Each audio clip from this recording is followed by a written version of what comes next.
저희 집사람이 많이 예쁘죠? 아, 나도 이렇게 예쁜지 몰랐어요. 결혼해가지고 한 20년 가까이 되는데요. 이 섹시가 이뻐요, 보니까. 새로 한번 필요. 네.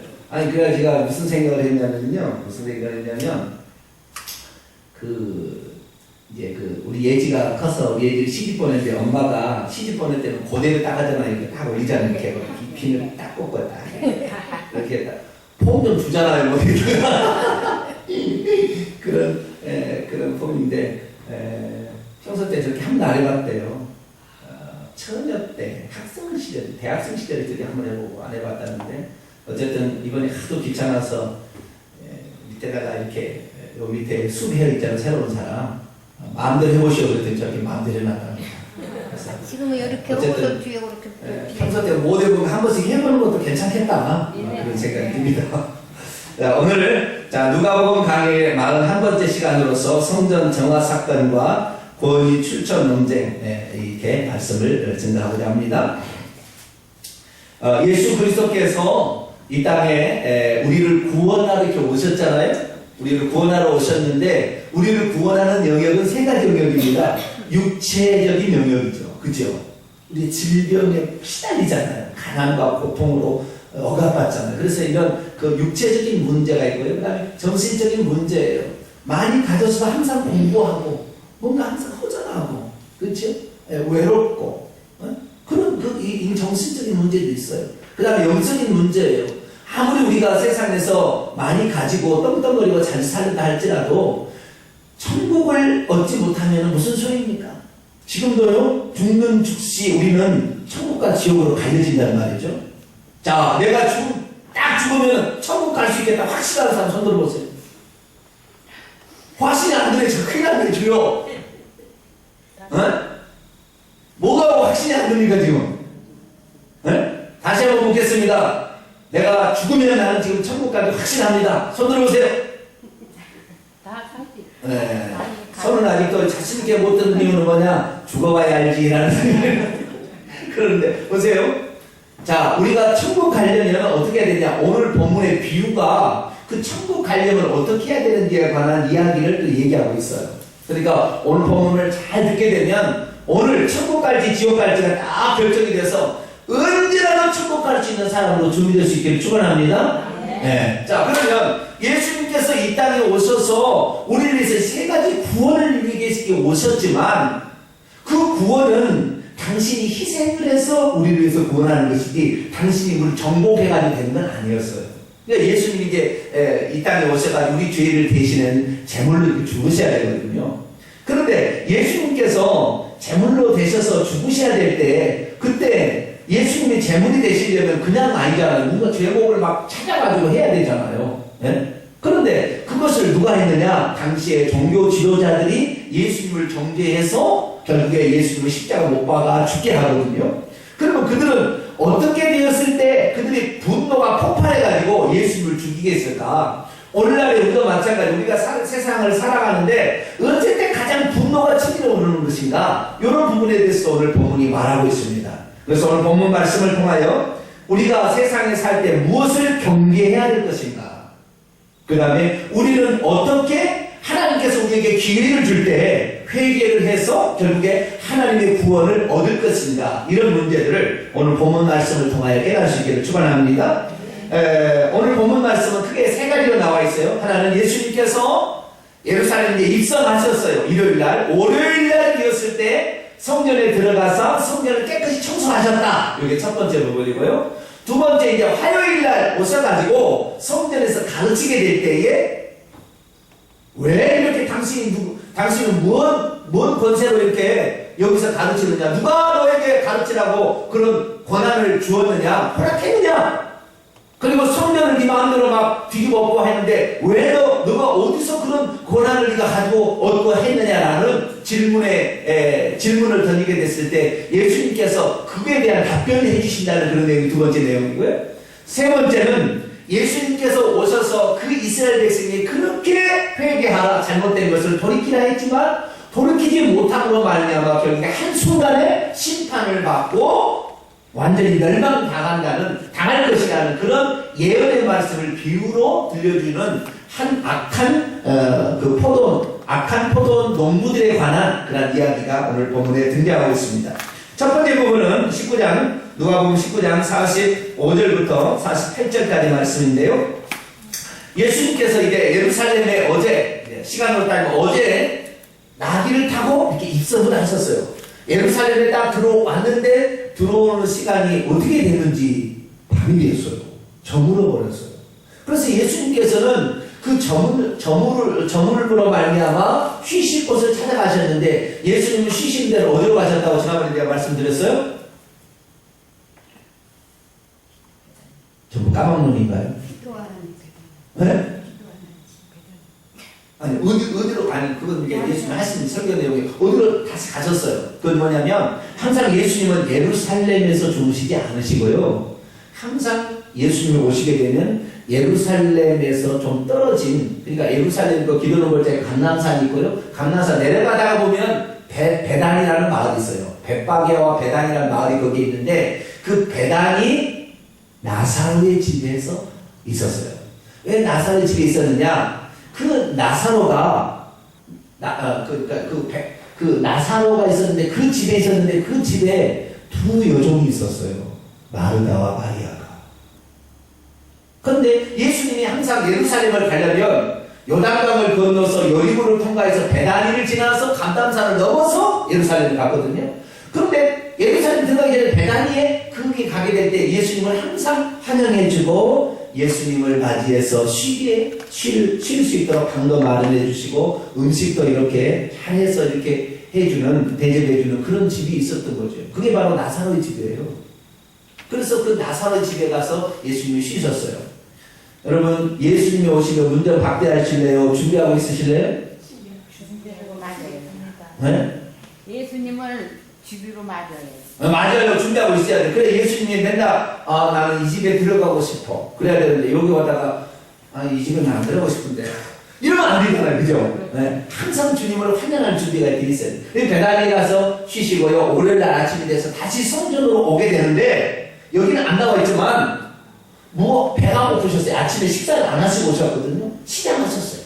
그래가지고 그때 당시에 이제는 아직 무화과 철은 아니에요. 근데 먼저 익어서 그 상품 가치가 없는 그런 무화과가 열리는 시기가 맨 처음이에요. 그래서 무화과는 한 5번 열려요. 이렇게 떨어졌다 다 다른데 처음 열리는 무화과는 먹지 않아요. 근데 그 무화과가 열릴 시기였어요. 이게 상품 가치가 없는 거예요. 그래서 그거라도 따먹으려고 무화과로 갔더니 무화과가 열렸을까요? 안 열렸을까요? 안 열렸어. 보셨나요? 아니에요. 성경 말씀에. 성경 말씀. 할렐루야. 네, 역시 우리 권사님은 실력도 있으세요. 갔더니 무화과가 없는 거예요. 무화과가. 입만 무성하니 자랐지 무화과가 없는 거예요. 그래서 예수님께서 그 무화과를 향하여 다시는 열매를 내지 못하리라 라고 얘기했는데 그래 월요일날 했어요. 화요일 아침에 보니까 진짜 뿌리채 말랐어요. 그 무화과는 이스라엘 민족을 상징하는 거예요. 하나님께서 그렇게 거리를 주고 그렇게 사람을 키워서 그렇게 했으면 열매를 맺어야 될 거 아니에요. 네? 우리 신앙도 마찬가지예요. 하나님께서 그렇게 은혜를 주셨으면 열매 맺는 삶이 있어서 우리의 삶의 현장을 보면 하나님이 함께 하시고 그가 정말로 하나님을 위해 하나님을 사랑한다는 표시가 뭐가 있어야 되는데 아무것도 없이 그냥 딱 수정하려고 맨날 교회를 다녀. 감사도 없어. 그래도 어떻게 돼? 열매 하나도 없잖아요. 최소한 성품이라도 바뀌어야 되는데 옛날 싸우는 거 지금도 또 싸워. 그래 좋아 우리가 이러면 되겠어요 안 되겠어요? 성품의 열매를 맺든 전도의 열매를 맺든지 자우지가 뭔 열매를 맺어야 되는데 열매를 안 맺고 있으면 하나님께서 나중에 심판하신다는 거예요. 그래서 그것을 이제 무화과를 이렇게 열매를 맺지 못하리라. 그리고 성전에 딱 들어와 보니까 이스라엘 성전 어떻게 되냐면요, 큰 도성의 성벽이 있습니다. 큰 도시를 이렇게 감싸오는 어마어마하게 큰 돌로 만드는 성벽이 있어요. 그 문이 이렇게 있는데 한 8개 정도 문이 들어간 문이 있어요. 그 중에서 기도로 골짜기, 감람산을 건너서 기도로 골짜기를 통하여 들어가는 문을 황금문인데, 물론 이쪽에 세 가지가 있는데 그 중에서 항상 들어가면 황금문이에요. 왜 황금문이냐면 황금문 바로 앞에 들어가자마자 조금 공간이 있고 그 앞에 성전이 있거든요. 제사를 드리는 성전이 거기에 있어요. 그러니까 그 황금문을 통하여 예수님께서 이제 그들이 딱 들어갔어서 그 성전에 들어가는데, 성전도 이스라엘 성전은 어떻게 되냐면 이방인의 뜰이 먼저 있고요, 그 다음에 여인의 뜰이 있고요, 그 다음에 제사장의 뜰이 있어요. 이렇게 해서 뜰이 세 군데가 있는데, 그 이방인의 뜰들은 이방인도 와서 그걸 볼 수가 있는데요, 여인의 뜰부터는 이스라엘 유대인이 아니면 못 들어가게 되어 있습니다. 그런데 그 이방인의 뜰은 엄청 공간이 넓어요. 넓어서 거기서 뭐 하고 있냐, 예수님 들어가 보니까 거기에서 환전상들이 돌을 막아주고 있는 거예요. 왜냐하면 이스라엘 백성들은 성인 남자가 되면 반드시 성전세를 내게 돼 있어요.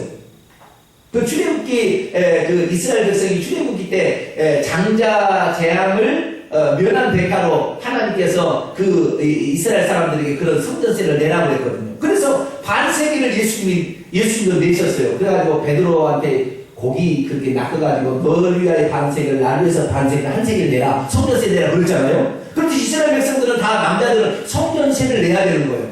그런데 유월절을 지키기 위해서 이때 당시에 예루살렘에 얼마가 많이 왔느냐? 270만 명이 모였대요.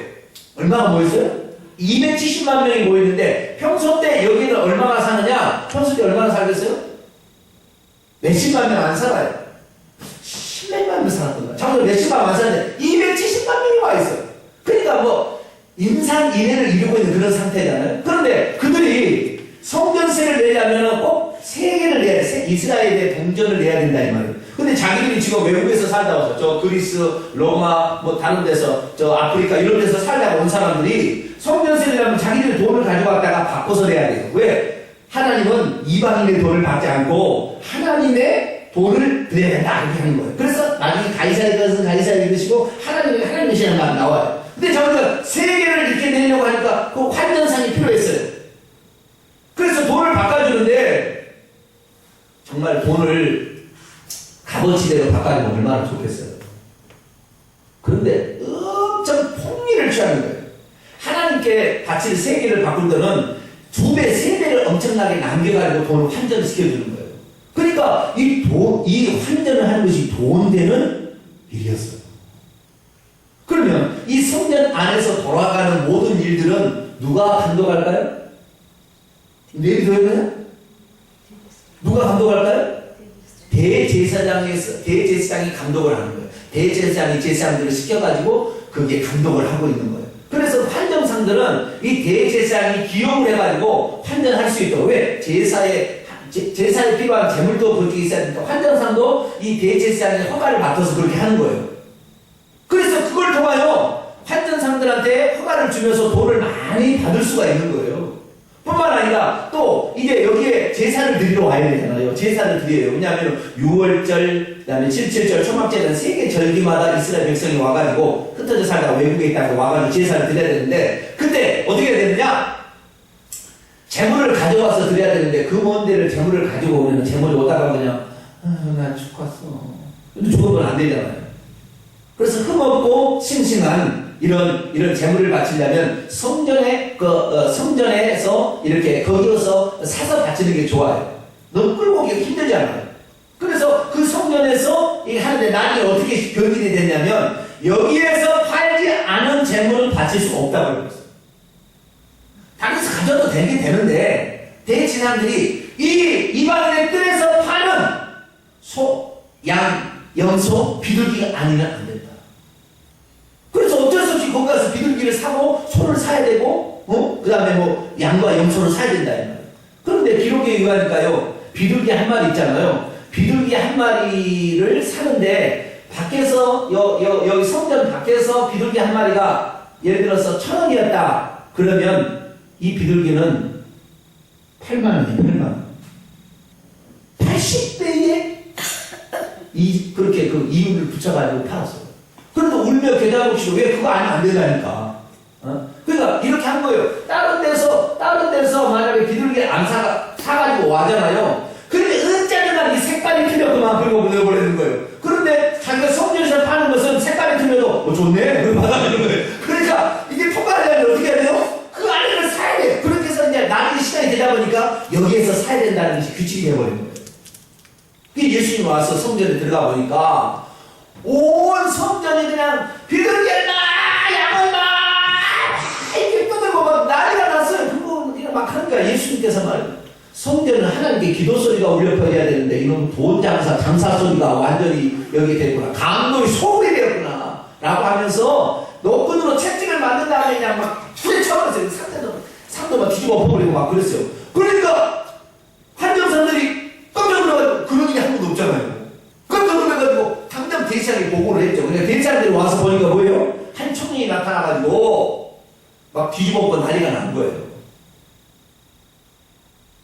그런데 예수님이 뭐라고 했느냐? 내 집은 만민이 기도하는 집이거늘 어찌 강도의 소굴로 만들었느냐? 이 말이 틀려요? 맞아요?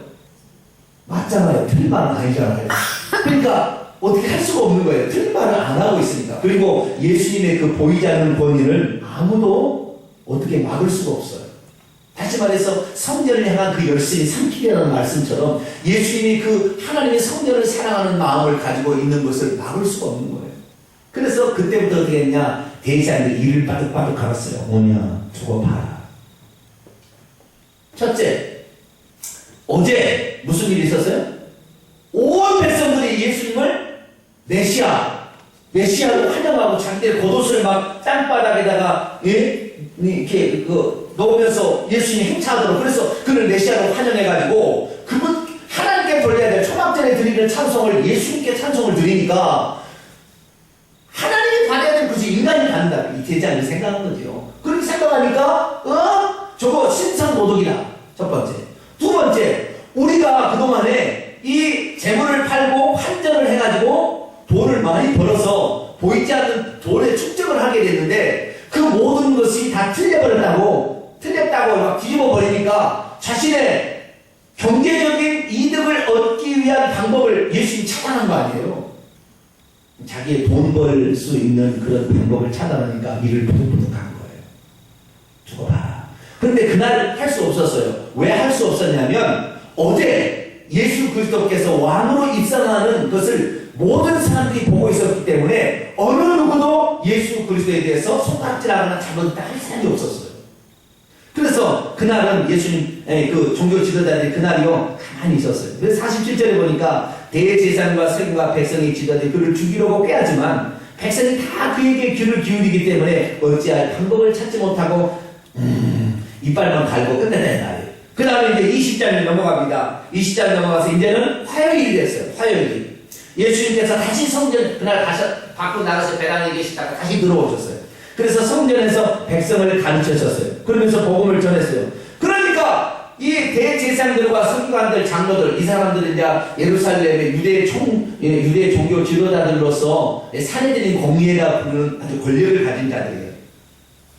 이들이 예수님을 가만둬서는 안 되겠다. 어떻게 해야 되겠다 생각을 하고 이제 예수님께 가까이 와서 예수님께 말합니다.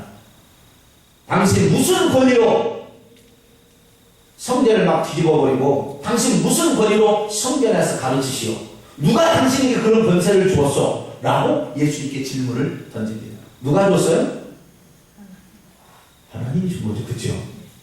하나님께서 하나님 자신이 안 쓴 거예요. 근데 그 이해 기술이 뭐예요? 자, 성전에 있는 물건을 매매하는 환정상들과 비둘기 파는 또는 양 파는 이런 재물들을 관리하는 사람은 누구예요? 대제사장이죠. 당신 대제사장 하나님 맞고 어제 뒤집어 엎었어? 이런 말이잖아요. 그 다음 거기에서 하나님의 말씀을 가르치려면 랍비 교육을 받아서 랍비 교육을 정식 교육을 받은 사람만이 거기에서 그 이방인의 뜰에 두루 3, 4, 5에 모여가지고 하나님의 말씀을 가르칠 수가 있는데 당신 랍비 교육을 받았어? 그런 말이에요. 이 말은 쉽게 말해서 아시겠죠? 당신이 무슨 권세로 이런 일들을 행하느냐는 것은 당신이 대제사장의 허락을 받고 이런 일을 했으며 당신이 랍비 교육을 정식을 받고 이런 일을 행하였느냐라고 물은 거예요. 그런데 예수님께서 거기에 대해서 대답을 할 수 있어요? 없어요? 대제사장이 권한을 받았어요? 안 받았어요? 안 받았죠. 그 랍비 교육 정식 교육 받았어요? 안 받았어요? 안 받았어요. 여러분 이 목사가 되는데 말이죠. 지금이야 뭐 대학원도 나오고 그러지만 옛날에는 대학원 나와서 목사 되겠어요? 네? 지금 목사들이 교만해서 문제예요. 왜냐하면 대학원 나올까 생각하니까 그러는 거예요. 옛날에는 그 상관없이 목사가 됐어요. 그렇잖아요. 그죠?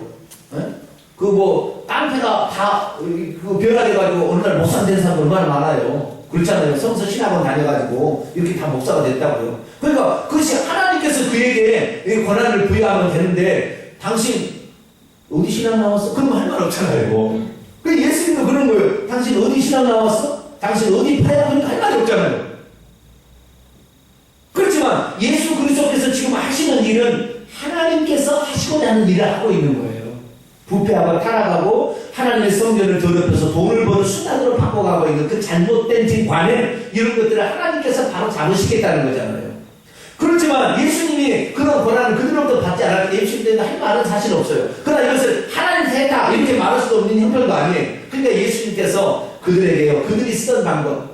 이 종교 지도자들은요. 뭔 질문을 자기가 하잖아요. 그러면 자기가 할 말이 없으면 다시 질문을 던집니다. 그래도 그 말을 대답을 못하면 나도 대답 안 해줘요. 이렇게 끝난다는 거예요. 예수님은 똑같이 그들의 방법을 씁니다. 어떻게 하느냐? 나도 너희에게 할 말을 물을 테니까 그것을 대답하면 나도 당신들에게 대답하겠어. 요한의 세례가 하늘로부터 온 것이요? 아니면 사람으로부터 온 것이요? 라고 물어봤습니다. 그랬더니 그들이 이제 그 대답을 하려고 그냥 대답하면 안 되게 해서 다시 모였어요. 어떻게 대답을 해야 될 거냐. 왜냐하면 책을 잡아서 자기가 넘어뜨려야 되는데 잘못 얘기하면 우리가 당할 수가 있으니까 우리도 의논을 합시다 해서 의논을 해봤어요. 하늘로부터 라고 얘기를 하게 되면은 뭐라고 대답할까요? 예수님이 이럴 거라는 거예요. 하늘로부터라고 세례 요한이 하늘로부터 세례를 주었다고 한다면 왜 당신들은 세례 요한을 믿지 않고 이렇게 하면 할 말이 없거든. 그런데 다른 사람이 그랬어요. 사람으로부터라고 합시다. 그러면 사람으로부터? 그러면 또 사람들이 그랬어요. 만약 사람부터 그런다면 예수님이 뭐라고 하냐. 백성들이 세례 요한은 하늘로부터 온 줄 알고 다 세례를 받았는데 그러면 백성들한테 이야기를 까버릴까요? 그러면 백성들이 돌로 쳐 죽이는 거예요. 왜? 하나님의 종을 인정하지 않고 있거든요. 이렇게 대답해도 안 되고 저렇게 대답해도 안 될 일이 있어요. 그러니까 그들이 뭐라고 했느냐. 7절 대답하되 어디로부터인지 모르겠어. 그러니까 예수님께서도 나도 당신들에게 말할 수 없어. 여러분 참 우리가 때로는요 세상의 사람들로부터 어떠한 그 권한을 어떤 위임받는 것보다요 실제는 뭐예요? 하늘로부터 기름 부음이 있어야 됩니다. 할렐루야. 아멘. 내가 신앙을 했다고 주의 종이 되는 것이 아니라 성령의 기름 부음을 받아야 그 주의 종이 되는 것이에요. 내가 세례를 받고 교회에 와서 어떤 명목상에 이렇게 받아서 본받는 것이 아니라 진실로 내 마음이 성령의 감동으로 예수 그리스도가 나의 구주이다라고 인정하는 것이 중요한 것이지 세상에 인정받고 이것이 중요한 게 아니에요. 근데 얼마나 많은 사람이 인정받는 게 중요한지 아세요? 오늘날 여러분은 잘 모르지만요 교회들 있잖아요. 교회들 부끄러운 모습이어서 죄송합니다. 한국교회 목사들을 청빙하면요 박사학위 지녔느냐 외국의 물도 먹고 왔느냐 이걸 보는 거예요. 그런데 저와 같은 사람은 박사학위 있어요 없어요? 저는 이제 박사거든 중이시. 그러려다가 제가 중단했습니다. 왜냐하면 박사가 중요한 게 아니라는 것을 제가 알게 됐어요. 박사 하려다가 말았어요. 한 반학기 정도 하려다 말았어요. 근데 왜 그러느냐? 박사가 중요한 게 아니에요. 하나님께서 그를 인정하지 않는다면 세상 사람이 박사, 인정해주는 박사 10개 갖다가 가져왔다 할지라도 그 사람이 말하는 걸 통해서 천국 가는 사람이 없으면 그 주의 종입니까? 아니잖아요. 그죠? 여러분 하나님께 인정받기를 축원합니다. 이 목사의 눈에 들려고 많이 놀아가지 마시고요. 내가 하나님 앞에 인정을 받으면 하나님께서 나를 천국 보낸 거지 목사가 천국 보낸 게 아니잖아요. 그럼 목사를 나쁘게 보내지 마세요. 그렇지만 여러분 모든 권위가 다 하나님도 와야 능력이 있는데 인정을 받아야 되는데 오늘 목사들은 학위 받았다고 박사학위라고 외국에 갔다 왔다고 자기가 뭐다 된 것처럼 얘기하는데 그게 아니에요. 그래서 나는 이거 갖고 있으면 틀림없이 나 자랑할 것 같아가지고 안 합니다. 오직 성령 충만 받고 매일마다 기도해서 성령을 받고 가겠습니다. 이랬습니다. 여러분도 매일마다 그렇게 되기를 축원합니다. 그래서 그들이 이제 할 말이 없어서 물러갔어요. 그때 물러가려고 할 때 예수님께서 비유를 통하여 그 계시장들이 올 때 주변에 많은 사람들이 또 왔어요.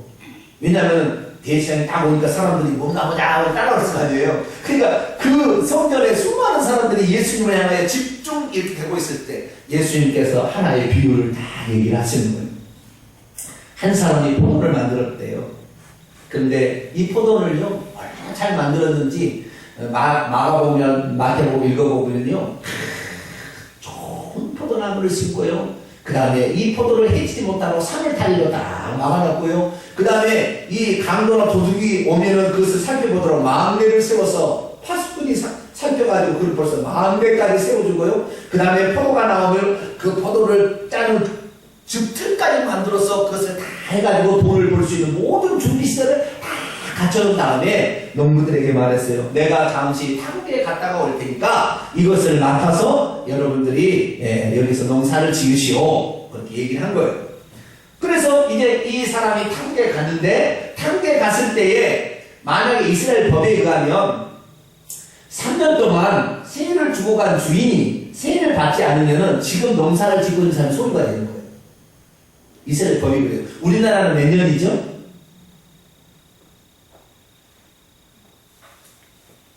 모르시네. 응? 옛날에 소작농이 많이 썼잖아요. 그래서 밭대기를 이렇게 그 주인한테 가져가지고 얼마씩 줬잖아요. 소작농을 이렇게 줬잖아요. 그런데 어떻게 돼가지고 정말 주인이 연락이 안 돼가지고 소작농을 주지 못하고 20년을 지냈으면 그다음부터는 권리가 누구에게 되는 거예요? 지금 살고 있는 그 사람 소유가 되는 거예요. 이게 지금 법이에요. 우리나라에. 몇 년이요? 20년. 우리나라는 20년이에요. 근데 이스라엘은 3년입니다. 3년 동안 그 주인이 송출을 받지 않게 되면은 그 소작농의 주인이 되는 거예요. 그러니까 이 주인이 몇 년 지나서 어떻게 했어요? 그 소작농을 받기 위해서 사람을 보냈어요. 한 종을 보냈어요. 그래서 종을 보냈는데 농부들이 뭐라고 하느냐? 이놈이 어디 가서 받으러 왔냐고. 그 종을요 몹시 때리고요 빈손으로 돌려보냈대요. 그러면 주인이 어떤 생각이 들겠어요? 네? 당장 소장님을 가라고 다른 사람을 세워 잘 가진 사람을 세우잖아요. 아니 그러지 않겠어요? 그런데 이 주인이 너무나 이 주인은 하나님을 상징하는데 하나님은 너무 인내하시는 분이에요. 그래가지고요 다른 쪽을 혹시 또 기분이 안 좋을 때 보낼 수 있지 않을까? 다른 사람을 한번 보내버리라. 다른 종을 또 보냈어요. 그랬더니 다른 종도요 뭐지 두들겨 패가지고요 문태기 밤탱이 잡고 왔어요. 빈 걸로. 그러면 우리 같으면 어때요? 이런 고얀 놈들 같으라고 내가 지난번에는 한 번 내가 봐줬다마는 또 이런 짓을 하다니 당장 나가! 그리고 다른 새 잘 바칠 농부들을 찾아다가 이렇게 해야 되는데 이 주인은 참 내가 볼 때도요 너무 좋은 주인이다. 또 종을 보냈대. 세 번째 종을 보냈대. 세 번째 종을 보냈더니 이번에도 마찬가지로 그 종을 상하게 하고 내쫓았어. 이 정도 되었으면 3-4번에서 안 됐으면 정말 가만 놔두지 않아야 되잖아요. 그런데 이 주인은 얼마나 인내하는 마음과 관용하는 마음이 좋은지 아니야. 종들을 보내니까 안 준 것 같아. 내 사랑하는 아들 독자 한 사람인데 내 독자를 보내게 되면 내 아들이고 내 상속자니까 나처럼 취급할 거야. 종이라고 그렇게 잘못한 거니까 내 아들을 보내야지. 그리고 자기 사랑하는 아들을 보냈대. 그런데 이 농부들이요 그 아들이 온 줄 알았어요. 그리고는 뭐라고 했냐? 지네들이 의논하기를 이놈이 상속자인데 이놈을 죽여버리면 이 밭이 누구 것이 되겠느냐? 우리 것이 되지 않겠냐? 잘 됐다. 이참에 아예 없애버리자. 그래가지고 말이죠. 그 아들을 붙잡아가지고 포도원까지 찾아왔는데 포도원 밖으로 데리고 가가지고 포도원 밖에서 돌로 쳐서 죽여버렸어. 여러분 포도원 주인이라면 어떡하시겠어요? 네? 주님께서 말합니다. 15절입니다.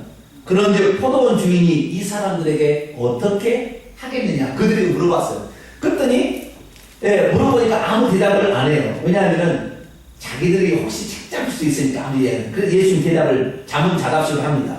와서 그 동물들을 진멸하고 포도원을 다른 사람들에게 주리라 하시니 사람들이 듣고 이르되 그렇게 하지 마세요. 그렇게 하지 마세요. 왜냐하면 자기들이 그런 거거든요. 그러니까 그렇게 되지 않았으면 좋겠습니다. 그렇게 얘기한 거예요.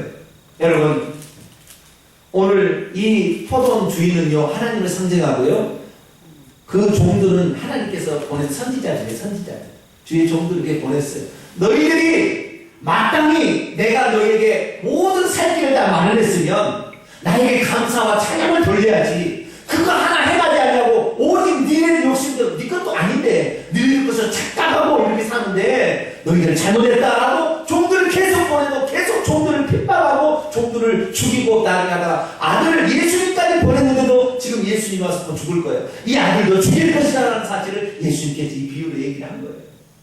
포도원 밖에, 다시 말해서 영문 밖에 골고다 언덕에서 예수님을 죽일 것을 이렇게 지금 예수님께서 예언적으로 그들에게 말한 거예요.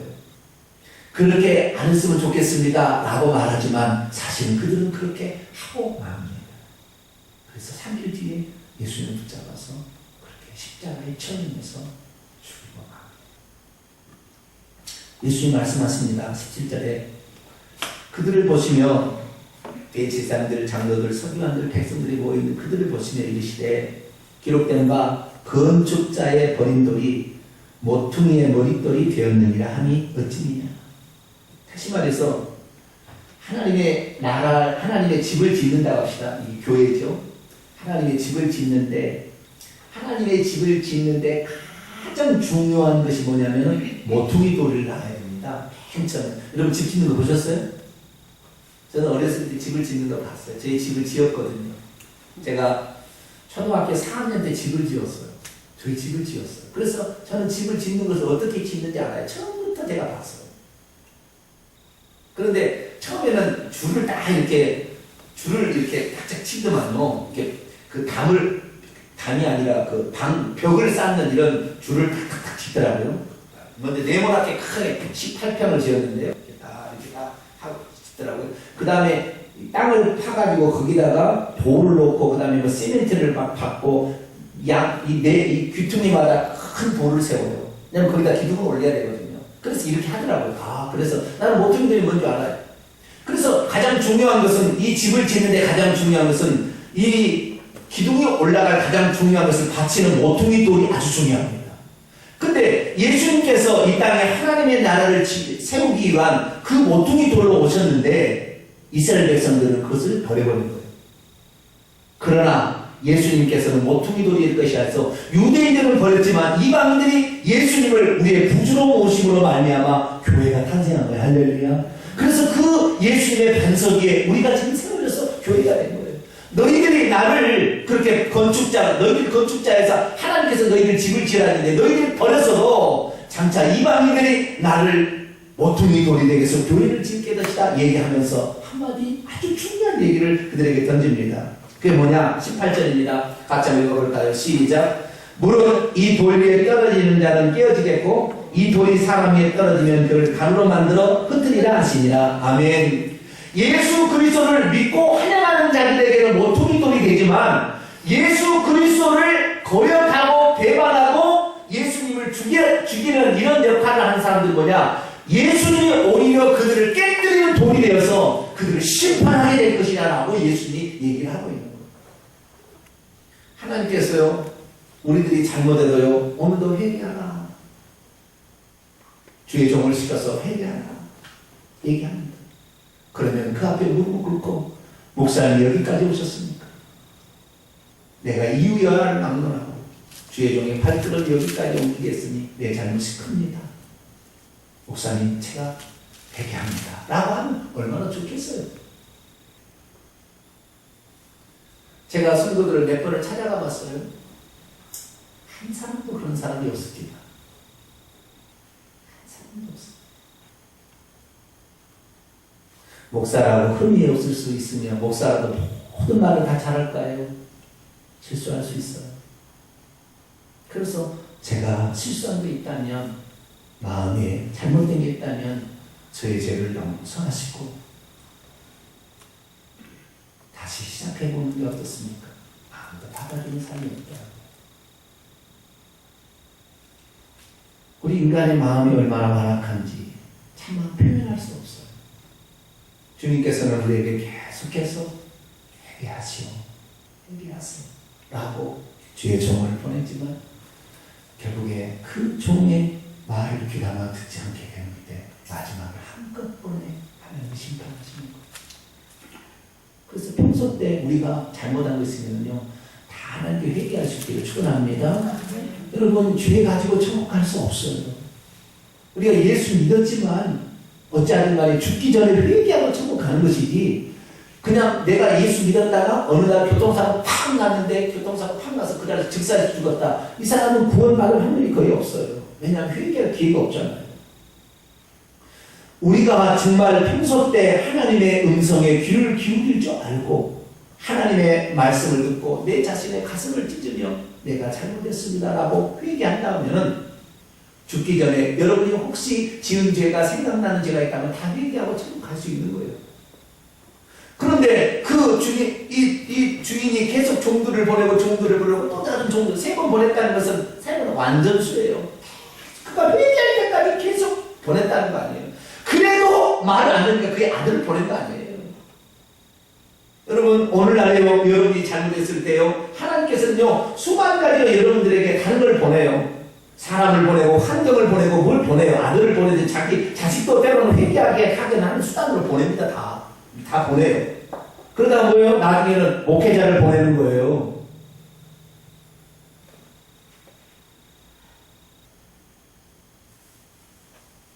그런데 이 사실을 깨닫지 못하면 어떻게 됩니까? 우리는요 평소 때 우리가 잘못했으면 즉시 뭔가 환경을 때문에 금방 알잖아요. 아 하나님께서 좀 회개하라고 나에게 사인을 보내고 있구나. 이런 영적 감각이 있어지기를 축원합니다. 이런 영적 감각이 있어야 돼요. 아 지금 하나님께서 나에게 이렇게 하라고 나에게 지금 이렇게 사인을 보내는구나. 즉시 하나님 앞에 나와서 하나님 나 잘못했습니다. 나 다시 하나님과 다시 화목하기를 원하고 그렇게 살아야 돼. 그러지 않으면 마귀가 이러면 좋아버려요. 와가지고 몇 달 후에 좋아버립니다. 상상할 수 없이 좋아버립니다. 왜? 죄를 짓게 되면 마귀가 역사하잖아요. 그러니까 마귀가 역사하지 못하도록 여러분이 혹시 내가 잘못한 것이 떠오르면요 즉시 회개하세요. 할렐루야. 즉시 하나님 앞에 나와서 하나님 나 잘못했습니다. 회개하시고 이렇게 나가야만이 우리가 결국에 회개해서 천국 가는 거예요.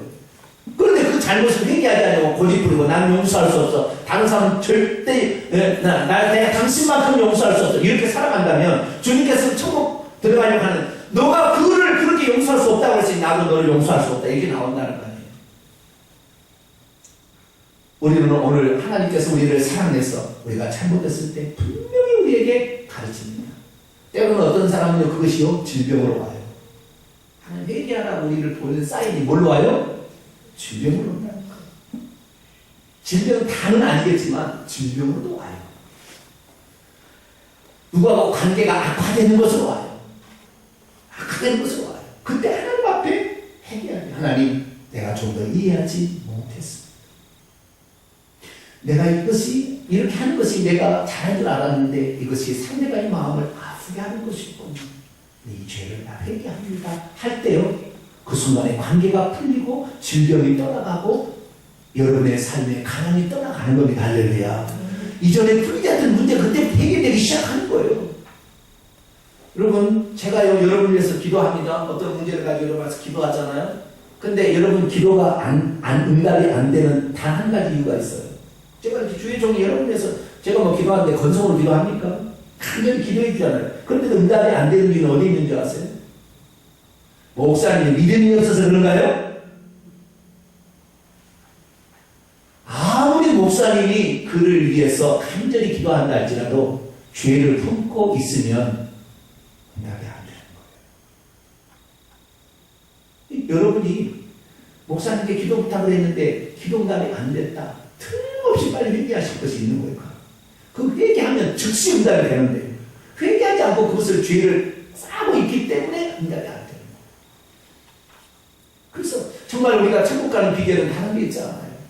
성령께서 반드시 깨닫게 한다. 이거 환경을 통해, 자식을 통해, 질병을 통해, 가난을 통해, 여러 가지 관계의 악화를 통해 계속해서 우리에게 사인을 보낸다니까요. 그 사인에 즉시 하나님 앞에 무릎 꿇게 된다면 여러분도 살고 저도 살고 모든 성도가 살고 나중에는 천국에서 영원히 살게 됩니다. 할렐루야. 그걸 위해 우리가 살아야 돼요.